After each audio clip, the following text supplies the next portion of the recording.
네, 갑진년 용의 해를 맞은 지도 벌써 20여일이 지났습니다.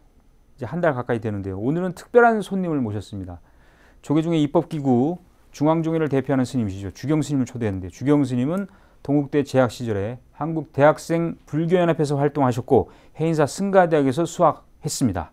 조계종 기획실장, 불교신문사장 등 종단의 요직을 두루 거친 스님이시죠.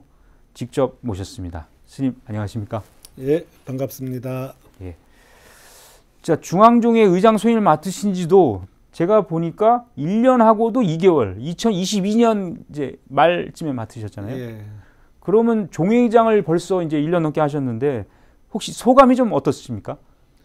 뭐 종단 안정과 발전을 위해서 종회에서 굉장히 노력을 많이 해왔고요. 그동안에 크게 무리 없이 잘 진행되어 온 것 같습니다. 네. 올해 이제 해야 될 일이 많으니까 우리 종회의원들 뜻을 모으는데 최선을 다하겠습니다. 예.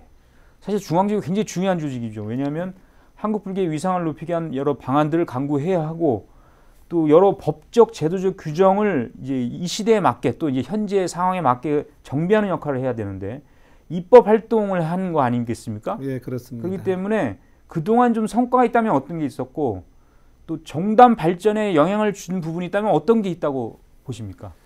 예, 중앙종회는 입법 활동 외에도 종단 견제와 감독, 감시의 역할도 있습니다.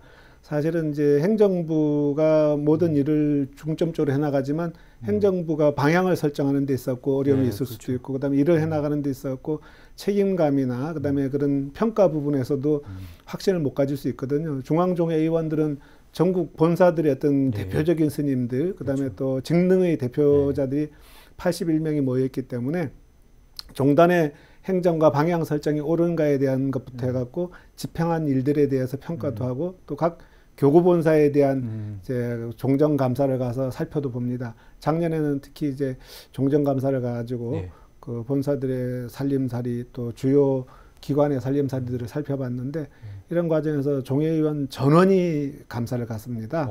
그래서 전체적으로 짧은 기간 속에서도 충분하게 내실 있게 받고 그다음에 평가를 통해서 종회의원들 스스로도 종단에 대한 이해도가 깊어졌고 또 본사들이나 각 종무기관에서도 아, 종회가 이런 역할을 하는구나 했고 종회가 감사라는 게 비판이나 지적만 있는 게 아니라 방향 설정이나 또 격려의 의미도 있기 때문에 그런 어떤 순기능을 제대로 한 것 같습니다. 네. 자, 올해는 3월에 이제 종회가 문을 열죠. 예. 올해 특별히 또 이제 3월 종회에서의 중요한 과제, 의제 이런 게 혹시 있나요? 예, 그거는 뭐 우리 종단적으로 94년도 종단 개혁을 한 이래로 30년이 흘러갔습니다. 그때는 이제 총무원의 힘, 총무원장에 집중되어 있는 힘을 분할하기 위해서 교육원, 포교원을 별원화시켰고 복지라든지 다양한 영역의 어떤 현대화 작업이 이루어졌는데 지금은 이제 한국 사회가 노령화되고 출산율이 급감하고 그러면서 출가인도 줄어들고 그다음에 청소년 청년 전법의 어려움들도 심각하거든요. 총무원장 스님이 선거 공약으로는 늘 교육과 포교를 내세우는데 교육과 포교는 별원화돼 있어서 총무원장 스님의 직접적인 영향이 미치진 않아요. 협력이나 그 한 발짝 건너있기 때문에 이런 부분들이 이제 종단의 출가자 감소나 어떤 미래에 대비하기에는 어려운 조직 아니냐. 이제 30년을 대해서 큰 틀에서의 변화를 가져와야 된다. 그래서 종원 개정을 통해서 총무원 집행부를 갖다가 좀 더 집약적인 힘을 발휘할 수 있고 시대에 능동적으로 대처할 수 있는 쪽으로 해야 된다. 그래서 3월에는 종원 개정안이 아마 좀 심도 있게 논의되고 또 많은 종도들의 뜻을 모으는 그런 큰 제2의 개혁의 장이 되지 않을까 생각을 하고 있습니다. 예.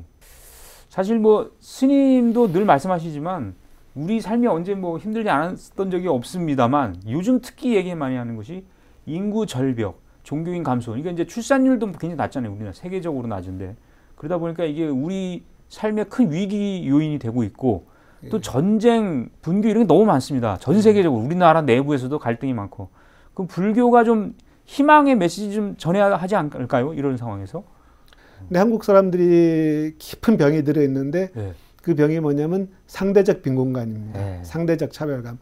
우리는 방송이나 뉴스에서 보면 늘 탑 그룹들, 최고의 스포츠 선수들, 뭐 몇천억씩 버는 사람들, 최고의 뭐 영화 배우들, 스타들, 또 재벌들 이런 사람들 접하다 보니까 소시민이나 일반 중산층들은 가난하게 느껴지는 거예요. 근데 한국에서 사는 사람들은 세계 10위 경제권 내에서 살고 있고 전 세계적으로 따져도 우리보다 더 가난하고 힘든 사람이 90%가 넘습니다. 그러니까 상위 10% 내에 어떤 경제적, 사회적 안정을 즐기고 살면서도 우리보다 더 잘 사는 사람들을 기준으로 하고 있으니까 가난해 보이고 불행해 보이는 거거든요.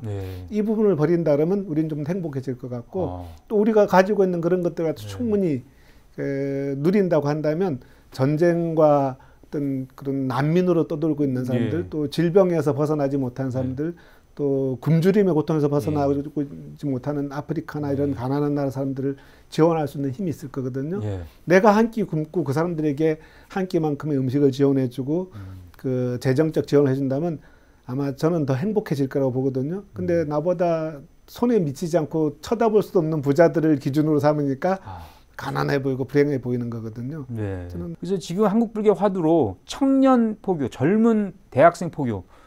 그래서 이제 불교에 더 가까이 다가가기 위해. 근데 젊은 세대들은 탈종교 시대라서 그런지 종교에 큰 관심이 예전만큼 없는 것 같다 이런 우려가 있는데 우려라기보다는 그런 이제 시대상인데 이럴 때 가까이 다가가려면 어떤 분들은 좀 법문을 쉽게 해야 된다 이런 얘기하는 분도 있는데 어떻게 보십니까?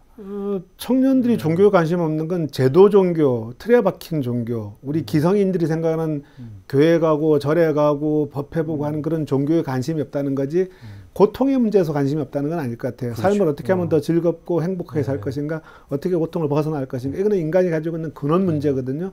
불교는 제도적인 틀에 갇힌 종교를 가르치는 게 아니라 이고등락, 중생의 고통을 벗어나서 행복으로 가는 길을 가르치거든요. 그 부처님 전도선언을 전 자주 얘기합니다만은 사람들의 이익과 안락과 행복, 요 세 가지 키워드가 부처님의 전법의 의도입니다.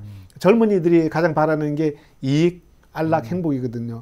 그래서 불교는 오히려 더 많은 길이 열려 있다고 생각합니다. 네, 지금까지 조계종 중앙종회 의장 주경 스님과 또 여러 좀 말씀 나누고 아주 소중한 여러 가지 또 말씀을 들었습니다. 스님 오늘 대단히 고맙습니다. 감사합니다.